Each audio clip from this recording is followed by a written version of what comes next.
Hey guys, आज मैं वापस लेके आया हूँ कवाई लेनर्ड के कहानी का सेकंड पार्ट, जिसमें हम देखेंगे कि क्यों सैन एंटोनियो स्पर्स ने कवाई जैसे प्लेयर को ट्रेड कर दिया और उसने कैसे अपना सेकंड टाइटल जीता।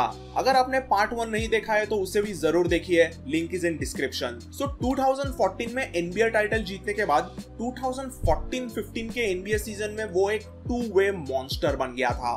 यानी डिफेंस और ऑफेंस दोनों जगह वो तूफानी खेलता था।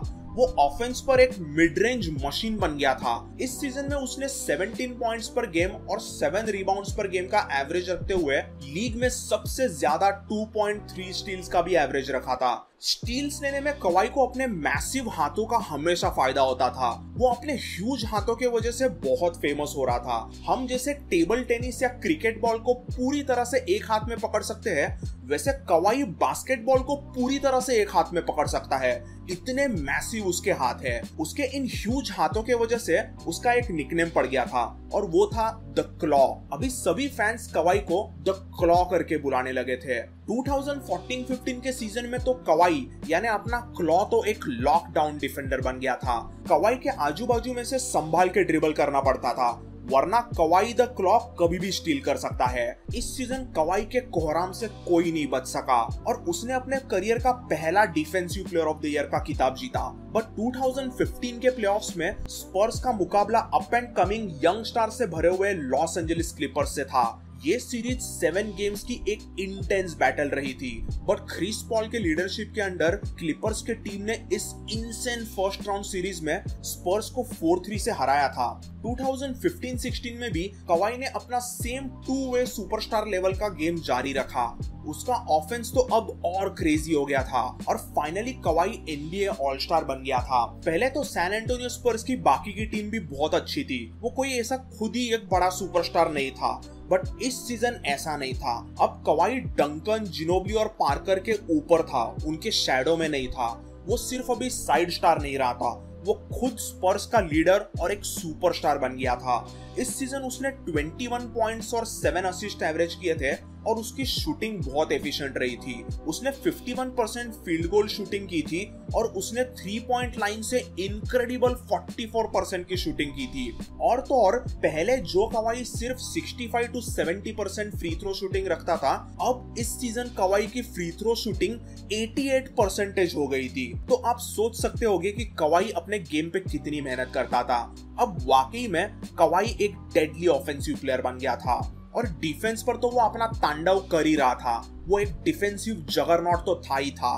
उसने 2015-16 में भी डिफेंस पर आग लगा के रखी थी, जिस वजह से उसने लगातार सेकंड ईयर में defensive player of the year का अवार्ड जीता और इस सीजन के एमवीपी रैंकिंग्स में वो सिर्फ स्टेफ करी के पीछे सेकंड आया था। 2016 के प्लेऑफ्स में सैन एंटोनियो स्पर्स एक टाइटल कंटेंडर टीम थी, बट लगातार दूसरे साल कवाई की स्पर्स प्लेऑफ्स में फेल हो गई।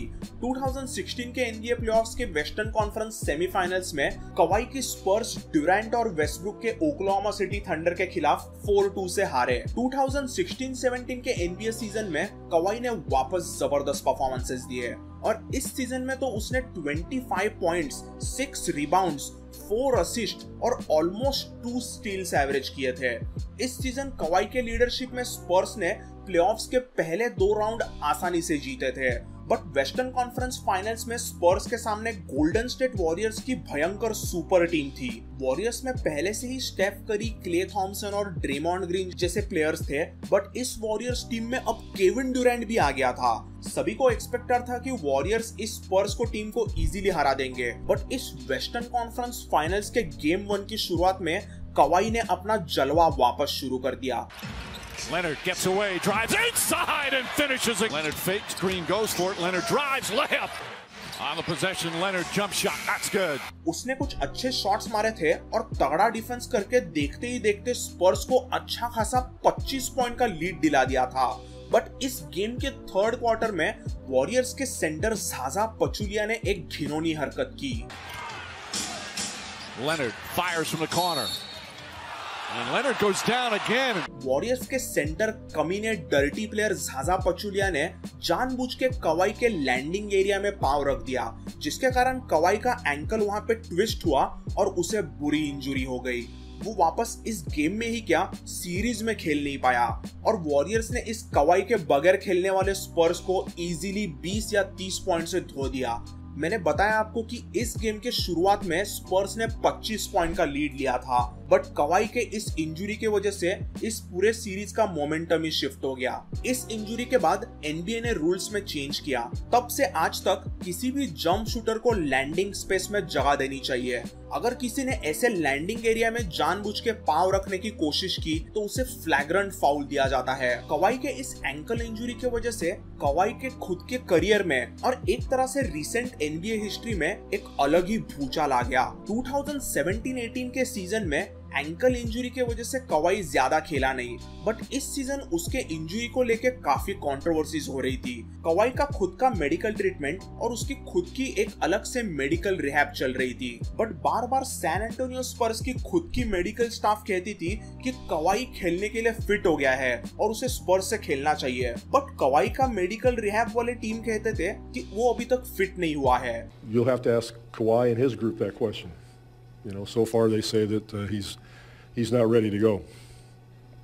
So we can't do anything until that happens. Basically kavai fit नहीं था, बट फिर भी स्पर्स के मेडिकल स्टाफ ने उसे खेलने के लिए मजबूर कर दिया। इसलिए वो इस सीजन में 9 गेम्स खेला भी, बट वो बिल्कुल फिट नहीं लग रहा था। स्पर्स कोच ग्रेग पोपोविच ने भी स्पर्स मेडिकल स्टाफ पर कवाई से ज्यादा विश्वास रखा और इस वजह से कवाई और कोच पोपोविच में रिलेशनशिप में एक दरार आ गई। कवाई चाहता था कि उसकी टीम सैन एंटोनियो स्पर्स उस पे कुछ विश्वास रखे, उसे थोड़ा बहुत तो स्टार ट्रीटमेंट दे, बट स्पर्स ने उसे अच्छे से इज्जत ही नहीं दी। उसे बिल्कुल भी अच्छी ट्रीटमेंट नहीं मिल रही थी। इसीलिए कवाई ने 2018 के ऑफ सीजन में स्पर्स का कॉन्ट्रैक्ट एक्सटेंशन वाला ऑफर ठुकरा दिया। मतलब अभी कवाई का 2018-19 का सीजन स्पर्स के लिए आखिरी हो सकता था। स्पर्स कोच ग्रेग पोपोविच ने कवाई से बात की और उसे साइन करने के लिए कहा, बट कवाई को अभी स्पर्स में रहना नहीं था। उसे अपने होम टाउन लॉस एंजलिस पे खेलना था, बट पोपोविच भी शातिर इंसान थे। उन्हें पता था कि अगले सीजन कवाई फ्री एजेंसी में ऐसे ही चला जाए और स्पर्स को कवाई के बदले में कुछ भी नहीं मिलेगा, क्योंकि वो एक अनरेस्ट्रिक्टेड फ्री एजेंट होने वाला था। तो वो रिस्क ना लेते हुए ग्रेग पोपोविच और स्पर्स ऑर्गेनाइजेशन ने कवाई को ट्रेड करने का फैसला किया। कवाई चाहता था कि उसे लॉस एंजलिस में ट्रेड किया जाए, बट ग्रेग पोपोविच ने सीधा उसे दूसरे कंट्री कनाडा में भेज दिया। 2018 के समर में स्पर्स ने कवाई को सीधा टोरंटो रैप्टर्स को ट्रेड कर दिया। इस ट्रेड में कवाई टोरंटो रैप्टर्स गया और टोरंटो रैप्टर्स से डिमार डिरोजन सैन एंटोनियो स्पर्स में आया। रैप्टर्स को पता था कि कवाई के कॉन्ट्रैक्ट में अभी 1 ही साल बचा है, फिर भी उन्होंने कवाई के लिए ट्रेड कर दी। 2018-19 के सीजन में कवाई ने टोरंटो रैप्टर्स से खेलना शुरू कर दिया और कवाई ने वापस सुपरस्टार लेवल का गेम खेला, बट इंजुरी से कमबैक करने वाले कवाई को रैप्टर्स ने सिर्फ 60 गेम्स में खिलाया। उसके बॉडी पर ज्यादा लोड नहीं डाला और उसे प्लेऑफ्स के लिए फ्रेश रखा। कवाई ने इस सीजन में ऑलमोस्ट 27 पॉइंट्स के साथ 7 रिबाउंड्स एवरेज किए। कवाई के लीडरशिप में रैप्टर्स के बाकी यंग खिलाड़ी भी अच्छा परफॉर्मेंस देने लग गए थे और उसी में 2019 के प्लेऑफ्स शुरू हो गए, जो एनबीए हिस्ट्री में हमेशा द क्लॉ प्लेऑफ्स के नाम से याद किए जाएंगे, क्योंकि इस प्लेऑफ्स में कवाई अलग लेवल पर रहा था। कवाई के रैप्टर्स ने पहले राउंड में ओरलैंडो मैजिक को इजीली हरा दिया, बट सेकेंड राउंड में उनके सामने थे फिलाडेल्फिया 76ers और फिलाडेल्फिया 76ers के अगेंस्ट उनकी एक अल्टीमेट 7 गेम सीरीज हुई। इसी सीरीज के गेम 7 में कवाई ने एनबीए हिस्ट्री का one of the greatest buzzer beater मारा।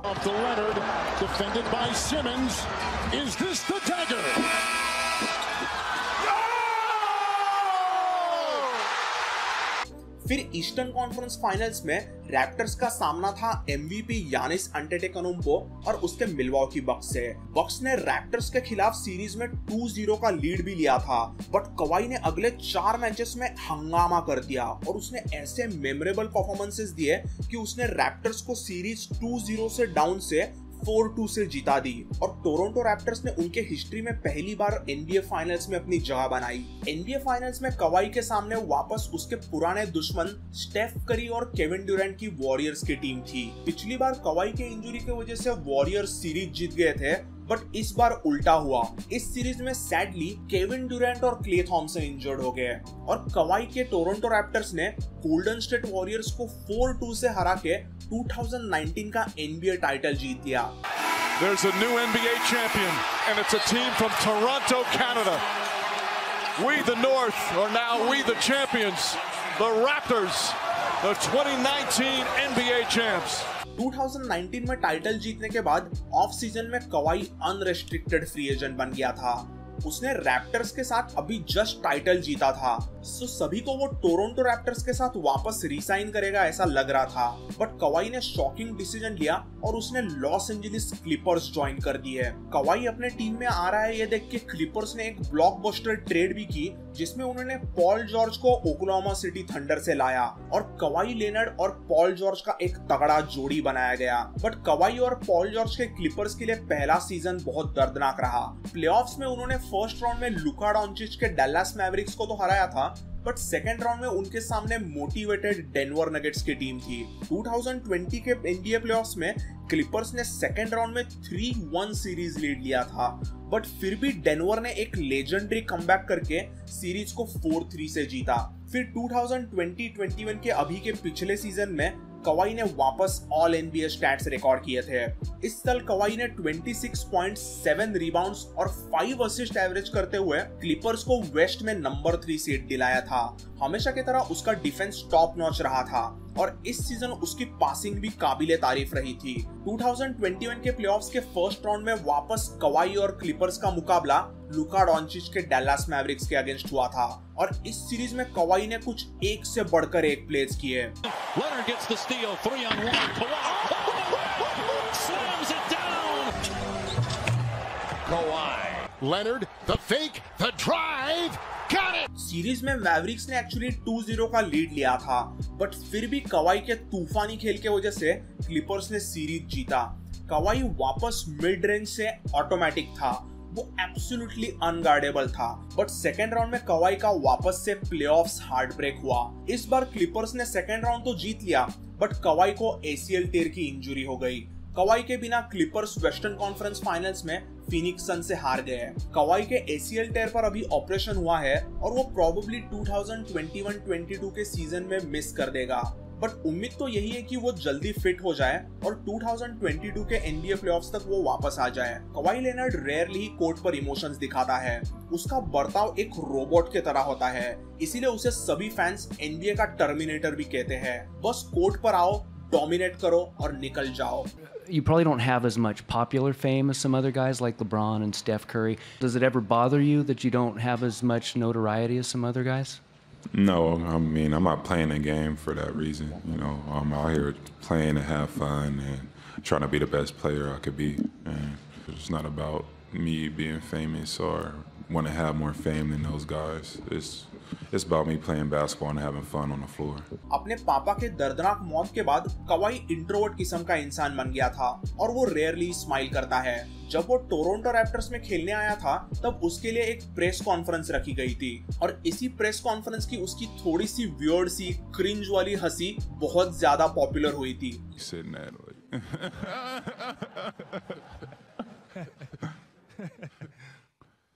I'm a fun guy. 20 points, 14 rebounds, 3 steals, 3 blocks, 3 assists. Kawhi Leonard, who are you, man? Kawhi Leonard. Oh, look at this.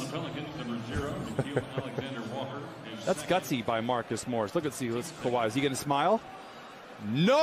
फिर उसका और surge इबाका का एक car का video भी बहुत वायरल हुआ था। We fun guy. What's tomorrow? Fun guy, what's up, baby? What it do, baby? Yeah, you already know. ऐसे ही कवाई ना चाह के भी एक बहुत फनी किस्म का इंसान है और प्लेयर तो आपने देखा ही होगा कितना भयंकर है। तो दोस्तों ये थी एनबीए के terminator the clock kavai Leonard की अब तक की कहानी। आई होप आपको ये दोनों पार्ट्स देखकर कवाई के बारे में ढेर सारी इंफॉर्मेशन पता चली होगी। ऐसे ही एनबीए स्टोरीज और ढेर सारे बास्केटबॉल बातों के लिए मेरे चैनल को सब्सक्राइब जरूर करें और हमारी हुप्स फैमिली ज्वाइन करें। वीडियो पसंद आया तो प्लीज लाइक कीजिए और कमेंट्स में जरूर बताना कि आपको कवाई की स्टोरी कैसे लगी। I'll see you all in the next one. Until then, bye and take care. Yeah!